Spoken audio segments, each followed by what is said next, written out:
44. Però non leggeremo tutto all'inizio, leggeremo pian piano e proviamo di capire quello che stiamo leggendo e quello che dice il Signore per noi in questa mattina.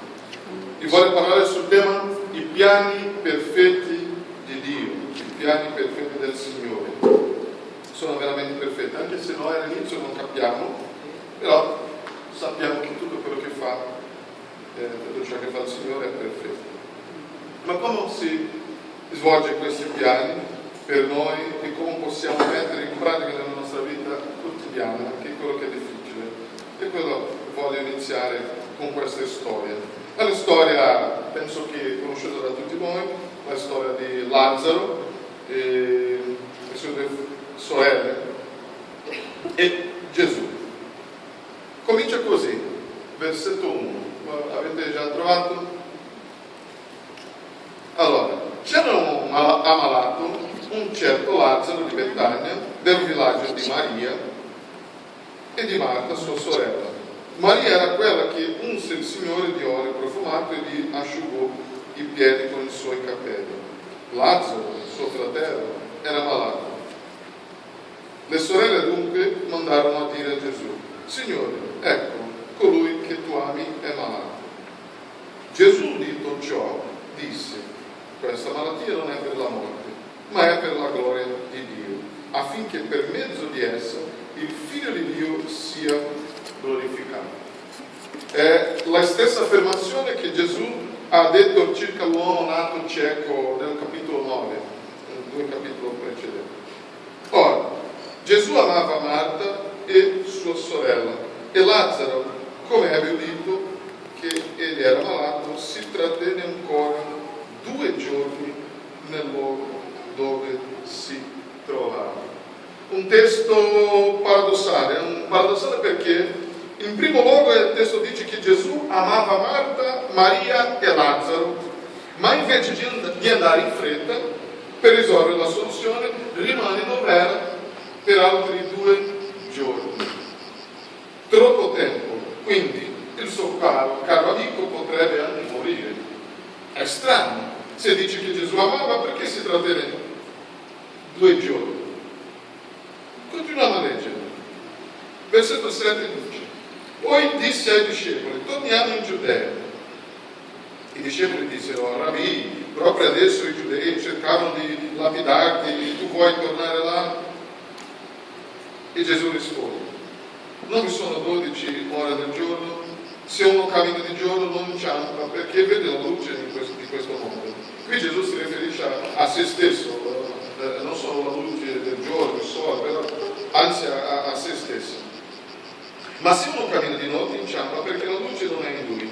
Così parlò, poi disse loro: il nostro amico Lazzaro si è addormentato, ma vado a svegliarlo. Perciò i discepoli gli dissero: Signore, se egli dorme sarà salvo. Ora Gesù aveva parlato della morte di lui, ma essi pensarono che avesse parlato del dormire del sonno.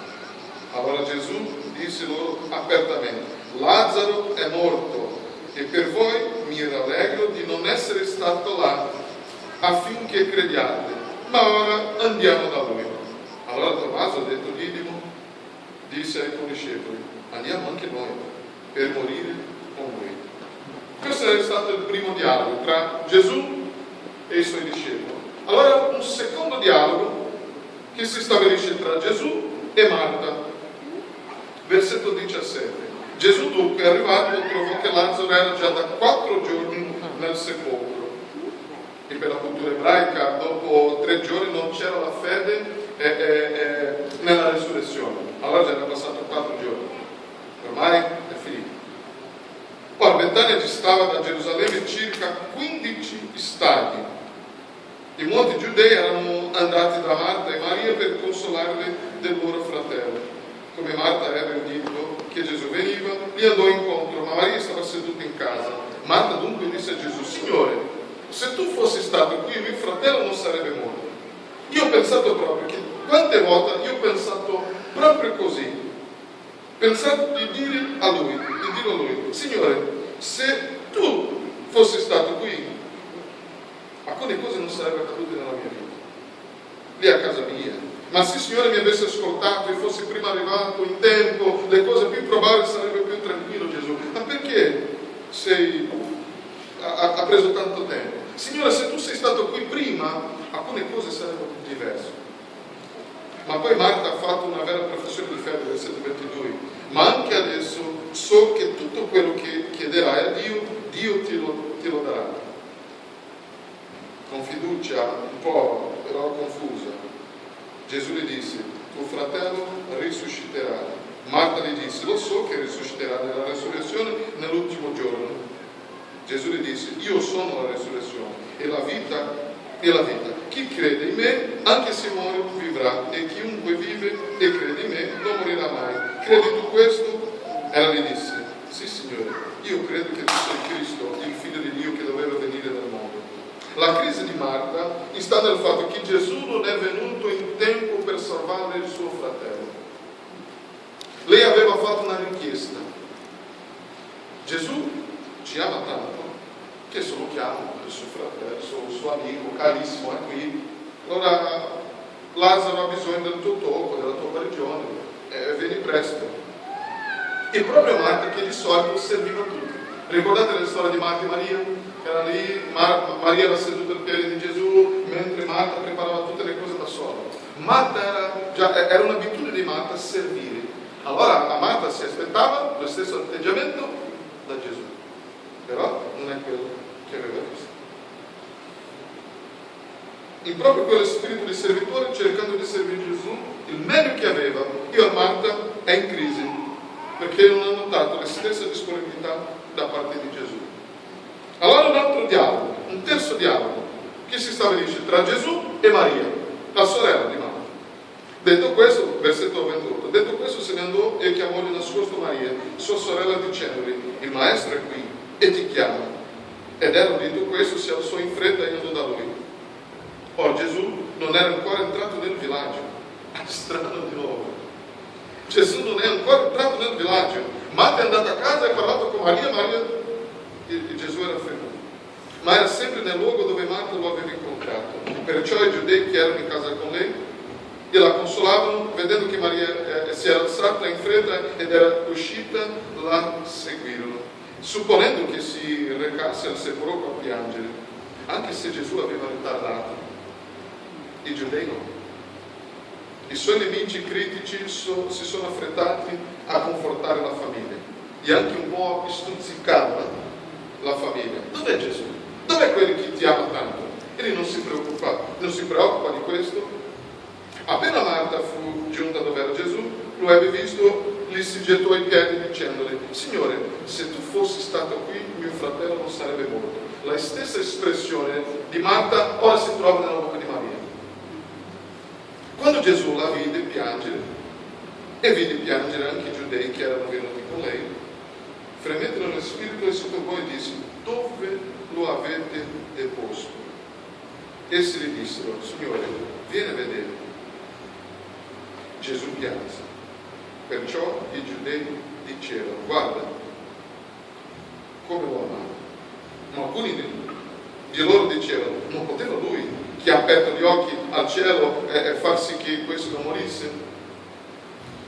I giudei sono i grandi nemici di Gesù. I capi religiosi non prendono occasioni per seminare dubbi circa l'amore di Gesù. La crisi di Maria era diversa, non era la stessa di Marta. Maria era più affettiva e relazionale. E quando Gesù non è arrivato in tempo per curare il suo fratello, comincia a dubitare dell'amore di Gesù per lei. È semplice notare che quando partecipiamo a una chiesa, a una comunità come questa qua, si corre qualche rischio a volte. Di tanto in tanto siamo incontrati, ci troviamo e abbiamo parlato delle cose che succedono a noi, delle cose che il Signore ha fatto a noi nella nostra vita.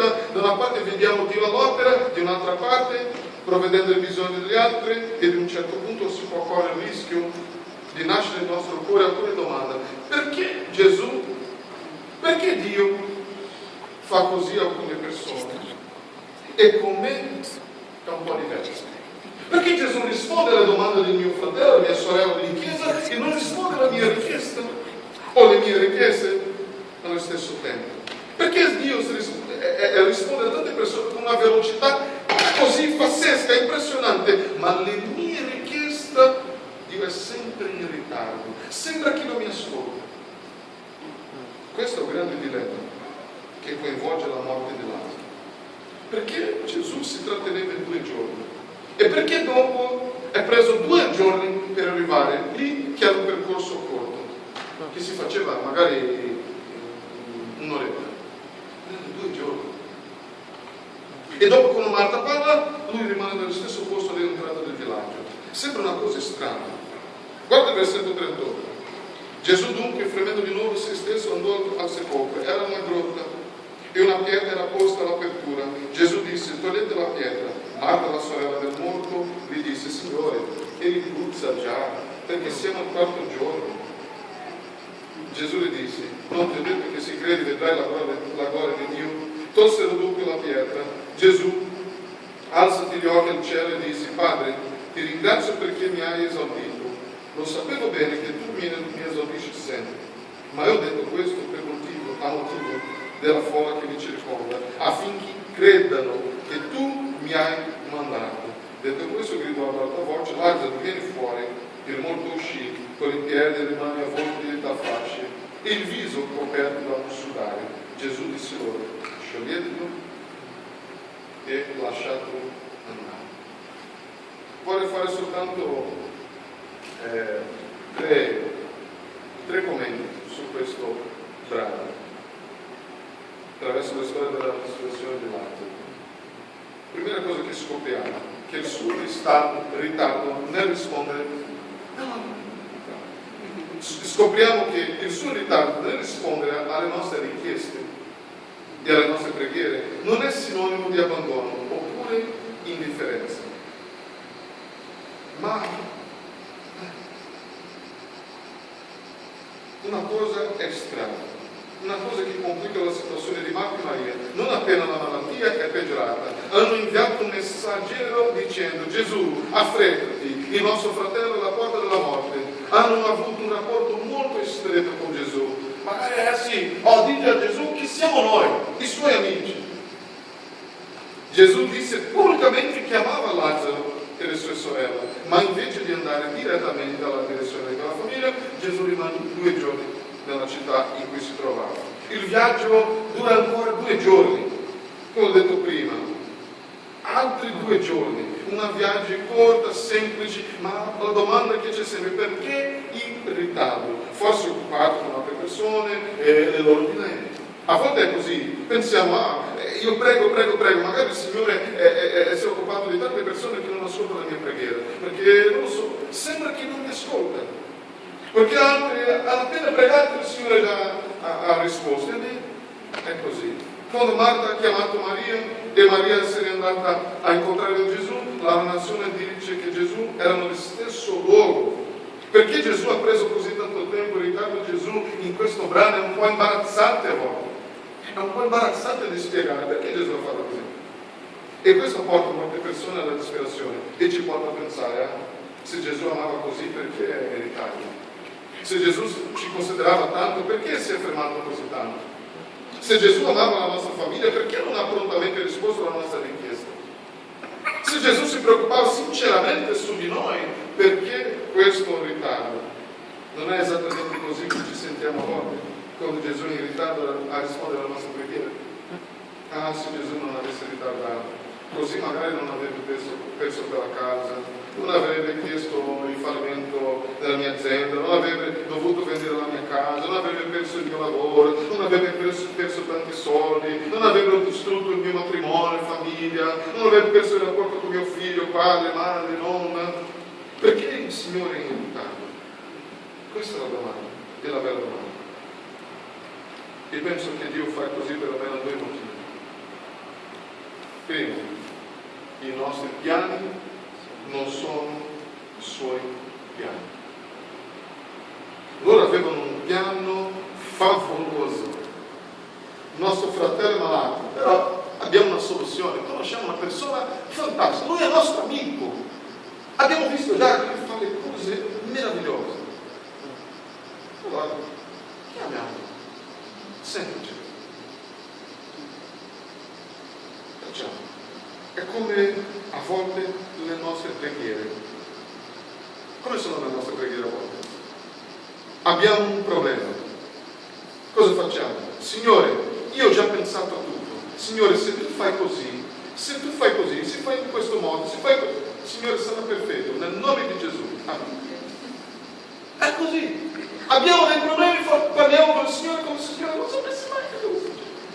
È come se il Signore è così talmente occupato che non sa come risolvere. E le nostre preghiere, Signore, ti do un aiuto. Lo so che magari sei un po' occupato, non può capire tutte le cose che succedono qui intorno alla mia vita, però ti do un aiuto. Signore, fa così.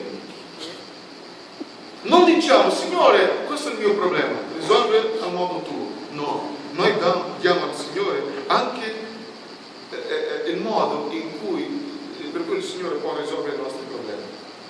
Sono così le nostre preghiere. Abbiamo dei piani favolosi. Il piano di queste due sorelle era che Gesù arrivasse in tempo e salvasse Lazzaro. Però il piano di Gesù era un'altra cosa.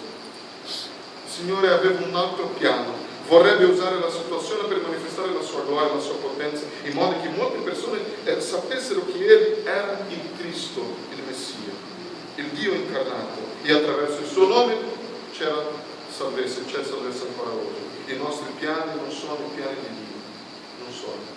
Isaia dice che i piani del Signore sono più alti che i nostri. Seconda cosa, perché Gesù fa così? Perché Dio fa così? Il nostro tempo non è il tempo di Dio. Non è soltanto che il nostro piano non è il piano di Dio, però il nostro tempo non è il tempo di Dio. Ci sono due parole nel Nuovo Testamento che parlano del tempo. Il primo è la parola cronos, che si dà, anche dopo viene la parola cronometro e così via.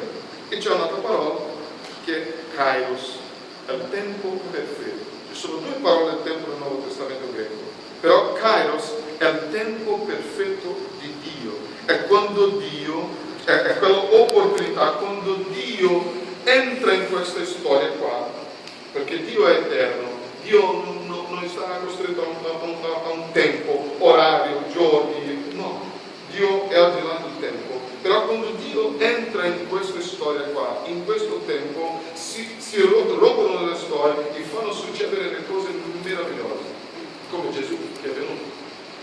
È il Kairos, è il tempo di Dio. Il tempo del Signore è diverso. Però l'Apocalisse di Giovanni dice che un giorno è come 1000 giorni, 1000 giorni come un giorno. Per il Signore il tempo non c'è. Però noi che siamo così col tempo. Già da una settimana che prego. Da un mese, da un anno, da 10 anni che prego. Per il Signore non è passato. Il Signore può fare così. Però il Signore ha un altro piano, un altro scopo in tutte le cose che accadono nella nostra vita. E non dobbiamo pensare che magari il Signore mi ha abbandonato, il Signore non mi ascolta. Il Signore ci ascolta, però il Signore ha un altro piano. Un piano meraviglioso, un piano più alto, un piano perfetto, perché i piani perfetti, i piani del Signore sono sempre perfetti. Seconda cosa che scopriamo che in alcuni momenti il Signore permette la sofferenza affinché la sua gloria si manifesti in noi e attraverso di noi. È quello che ha detto il versetto 4. Questa malattia non è per la morte, ma è per la gloria di Dio, affinché per mezzo di essa il Figlio di Dio sia glorificato. Anche se Maria e Marta non lo sapevano, Gesù aveva tutto sotto controllo e userebbe questa situazione drammatica per manifestare la sua gloria. È così che il Signore lavora. Il Signore ha molti modi per manifestare la sua gloria. Io credo almeno due, usando la nostra sofferenza come un'opportunità di manifestare il suo potere. È impressionante quando possiamo tornare indietro a alcune situazioni e possiamo vedere la mano del Signore. Che cosa meravigliosa. È stato bello. Se io mettessi la mia mano prima, non era stato così. Se Dio avesse usato il mio piano, non era stato così perfetto. Questo è perfetto, il piano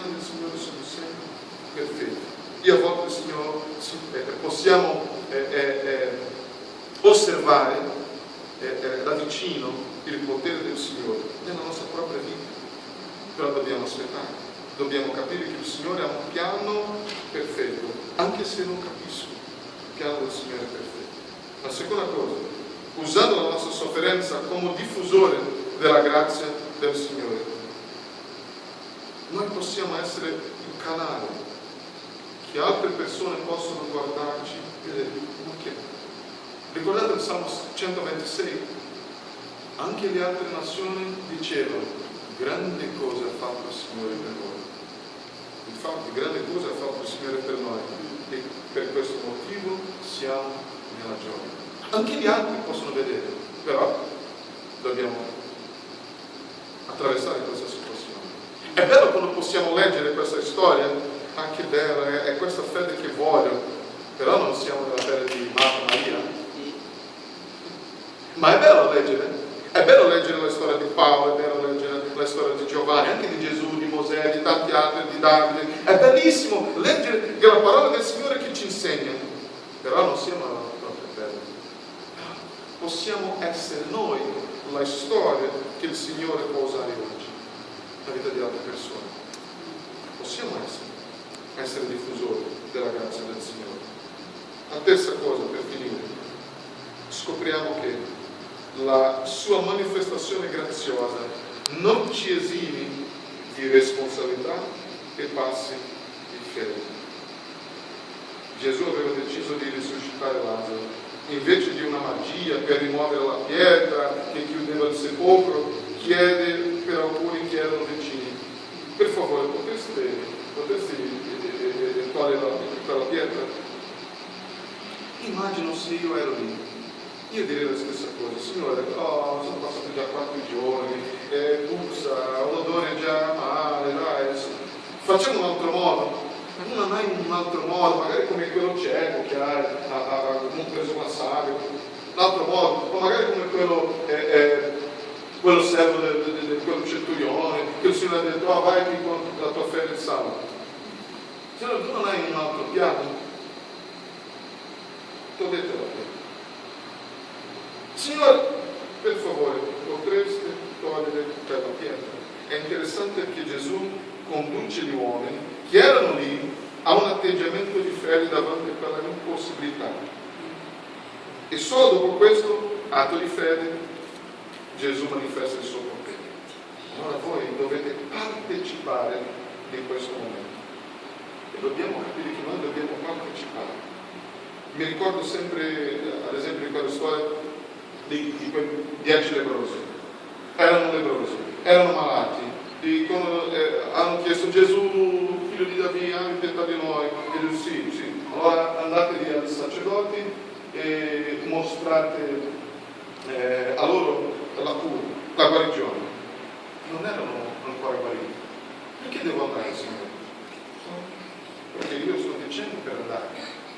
Signore, ma non siamo noi ancora guariti, perché dobbiamo andare? Perché io sto dicendo a voi di andare.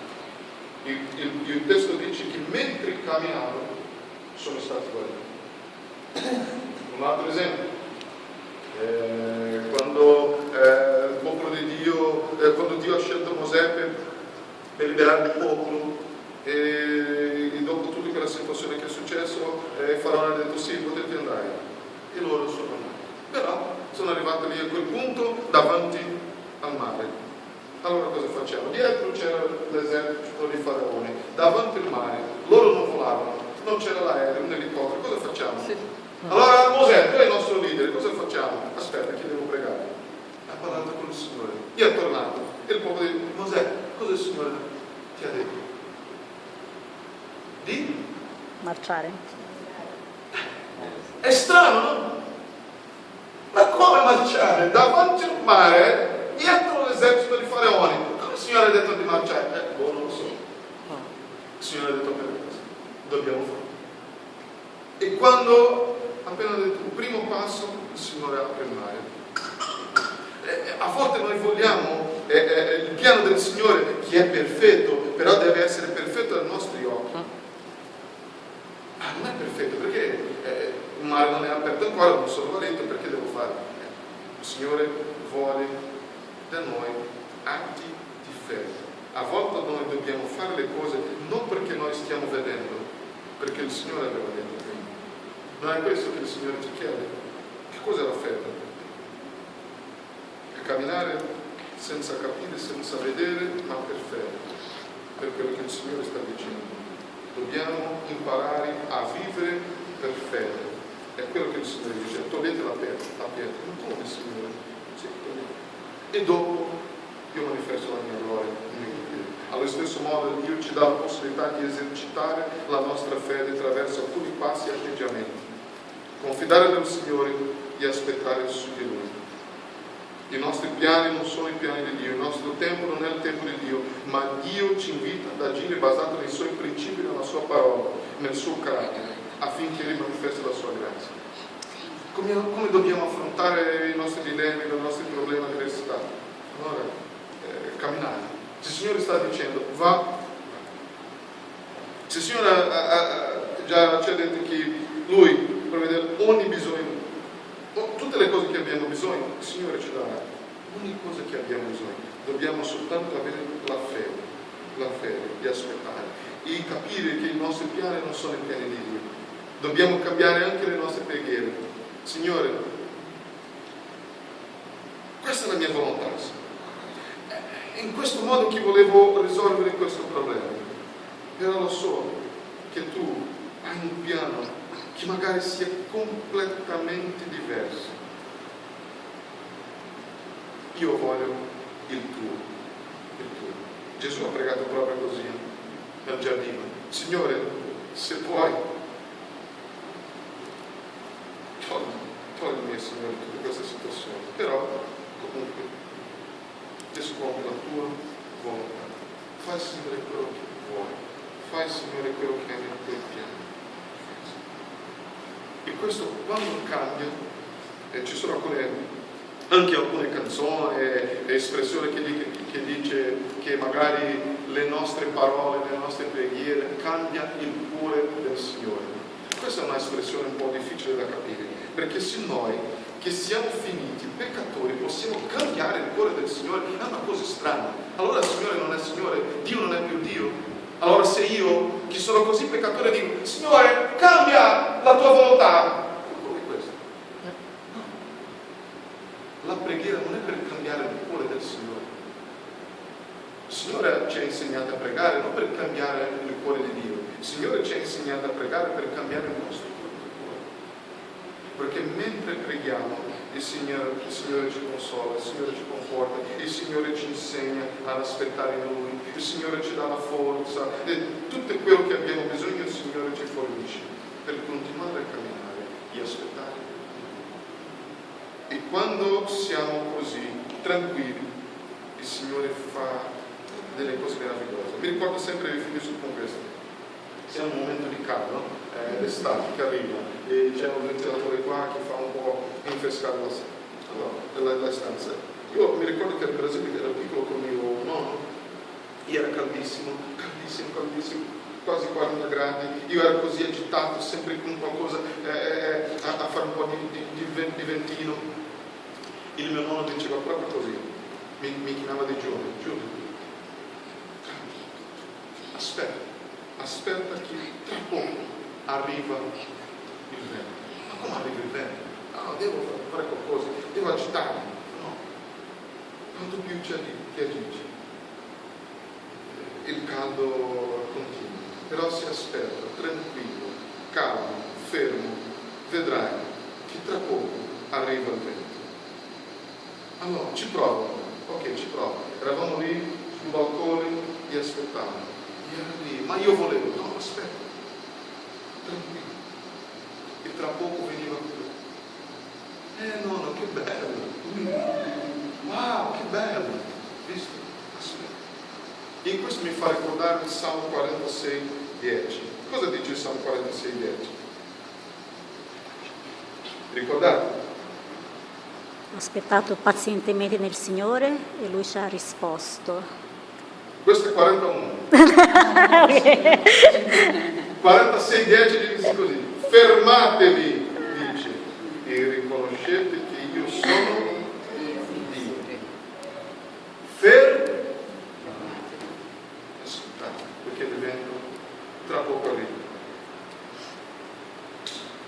mio piano non è il tuo piano, il mio tempo non è il tuo tempo. Però,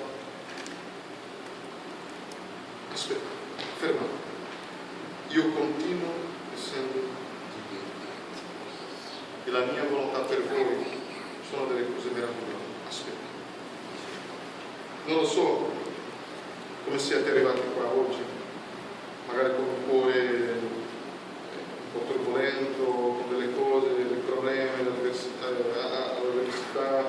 dilemmi, però io voglio invitarvi a pregare e dire al Signore: Signore, io voglio aspettare il tuo tempo.